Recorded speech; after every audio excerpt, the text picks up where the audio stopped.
Hello विद्यार्थी मित्रों, कैसे हो। आज हम लोग देखने वाले हैं एफोरिज्म 2। एफोरिज्म 2 में हमारे मास्टर हनीमैन सर ने हम लोगों को क्या बताया वो हम देखने वाले हैं।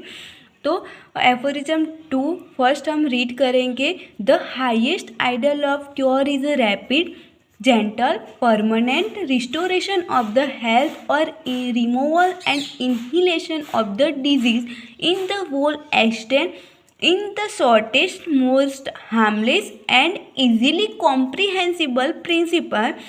एफोरिज्म 2 में हमारे हनीमैन सर ने हम लोगों को बताया कि हाईएस्ट आइडल क्योर किसे बोला जाता है।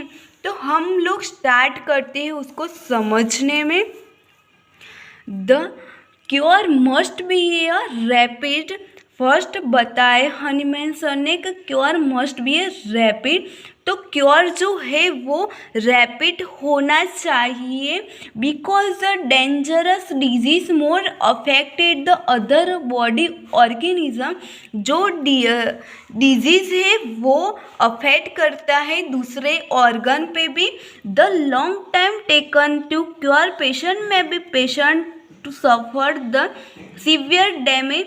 जो हम उसको ट्रीट करने में ज़्यादा समय लगा देते हैं उसकी वजह से पेशेंट सीवियर डैमेज होता है। पेशेंट में कई बार उसके ऑर्गन पे ज़्यादा असर हो जाता है ड्यूरिंग द ट्रीटमेंट भी। जो हम उसको लंबे समय से उसको सफ़र ऑलरेडी पेशेंट लंबे समय से सफ़र तो हो ही रहा होता है डिजीज से और हम ज़्यादा समय लगा देते हैं तो उसके दूसरे ऑर्गन पे भी अफेक्ट हो सकता है। Always the Hahnemann suggests the cure is a must be a rapid। In the history we see greatest physician like Hippocrates। हम लोग देखते हैं कि जो हिस्ट्री है उसमें जो ग्रेटेस्ट फिजिशियन है लाइक हिपोक्रेट्स वो भी रैपिड जेंटल और परमानेंट से लो से ही उसको पेशेंट को ट्रीट करते थे। In the chronic condition Hahnemann sir says the cure must be a quickly, fast और safely and pleasantly होना चाहिए। इन द chronic condition जो होती है chronic disease होता है उसमें हनीमैन सर ने बताया है कि क्योर वो झड़पे से झड़पी होना चाहिए, क्विकली होना चाहिए, सेफ होना चाहिए और प्लेसेंटली होना चाहिए। उसके बाद एक cure must be A gently. Cure must B gently means कि हार्मलेस होना चाहिए। हम लोग जो apply the harmful procedure dead make the patient condition critical. जो फिजिशियन पेशेंट को क्योर करने में हार्मफुल प्रोसीड्यूर्स अप्लाई करता है उसकी वजह से पेशेंट में क्रिटिकल कंडीशन हो सकती है। हमने फर्स्ट बताया कि हार्मलेस होना चाहिए वे पेशेंट को ट्रीट करने में। उसके बाद है कि जो फिजिशियन अप्लाई करता है प्रोसीड्यूर पेशेंट को ट्रीट करने के लिए वो हार्मलेस होनी चाहिए। हार्मफुल होगी तो वो पेशेंट की कंडीशन को क्रिटिकल कर सकती है। The Hahnemann sir totally disappointed by the Orthodox way of the treating. जो ऑर्थोडॉक्स वे है ट्रीटिंग का उससे हमारे मास्टर हनीमैन सर डिसअपॉइंटमेंट हुए थे। Hahnemann sir strongly advocate the harmless way well proven medicine homeopathic. Hahnemann sir ने strongly advocate की है हार्मलेस वे से हमारे होम्योपैथिक में प्रूव की है medicine. This is a made homeopathic. जो होम्योपैथिक बनाती है one and only harmless therapeutic in the world. जो ओनली वन एक ही है ऐसी harmless therapeutic in the world में वो है होम्योपैथिक।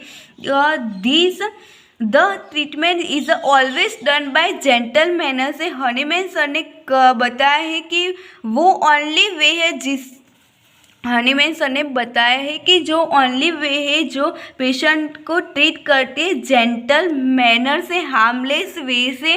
उसके बाद बताया गया cure must be a permanent, जो क्योर है वो परमानेंट होना चाहिए। The temporary relief of the symptoms is not considered the cure, जो पेशेंट में टेम्पररी ही उसको रिलीफ होता है, पेशेंट टेम्पररी ही उसको डिजीज से मुक्त होता है, वो उसको हम क्योर नहीं बोलते हैं। पैलिएशन और suppression should not be the aim of the physician. Hahnemann sir ने बताया है कि जो पैलिएशन और सपोरेशन को जो डिजीज़ है उसको एक्सटर्नली इंटरनली कुछ समय के लिए उसको सपोरेट करना वो फिजिशियन का एम नहीं होना चाहिए। According to ideal view of the homeopathy, the cure is not just a removal of the one pathological condition. According जो होम्योपैथी के अकॉर्डिंग क्योर वो ओनली पैथोलॉजिकल कंडीशन को ही नहीं रिमूव करना चाहिए, उसके साथ साथ removal the all the exciting symptom.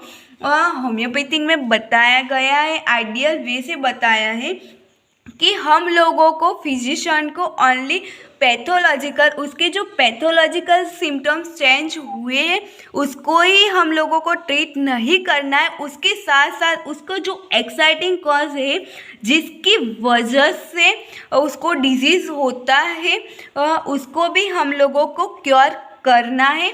उसके बाद है रिस्टोरेशन हेल्थ एंड रिमूवल और इनहिलेशन ऑफ द डिजीज। जो ये टॉपिक है it is a holistic concept है, वो होलिस्टिक कॉन्सेप्ट है। The treatment should not only removal the local symptoms but also bring the back the easiness of the patient which is enjoy in his previous healthy days। Hahnemann sir ने बताया है कि जो हम लोग treatment करते हैं होम्योपैथिक में वो ओनली ही उसके लोकल सिम्टम्स को हम लोगों को ट्रीट नहीं करना है, उसके साथ साथ हम लोगों के जो पेशेंट को डिजीज़ हुआ उसके पहले जो पर्सन था उसको वैसे ही स्टेट में लाना है, उसको ऐसे उसके जो मेंटल स्टेट थे उसको भी ऐसे ही ट्रीट करना है और पहले जो पर्सन था उसको वैसे ही कंडीशन में लाना है।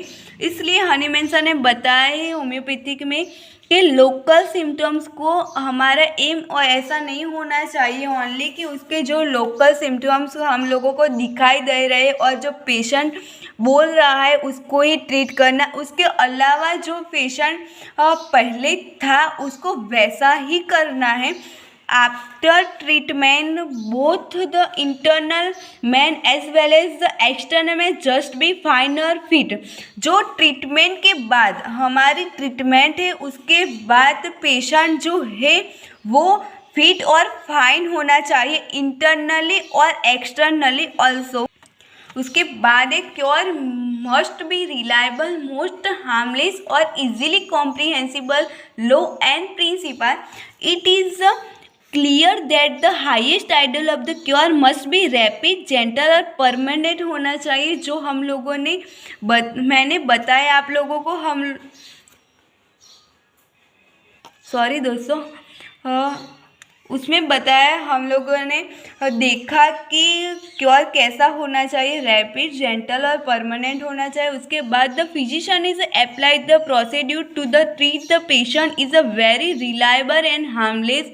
का जो फिजिशियन ट्रीट करता है पेशेंट को वो प्रोसीड्यूर एकदम से इजी और रिलायबल होनी चाहिए पेशेंट के लिए। Nature is a must reliable but at the same time the nature's law is not totally safe to the apply as it is.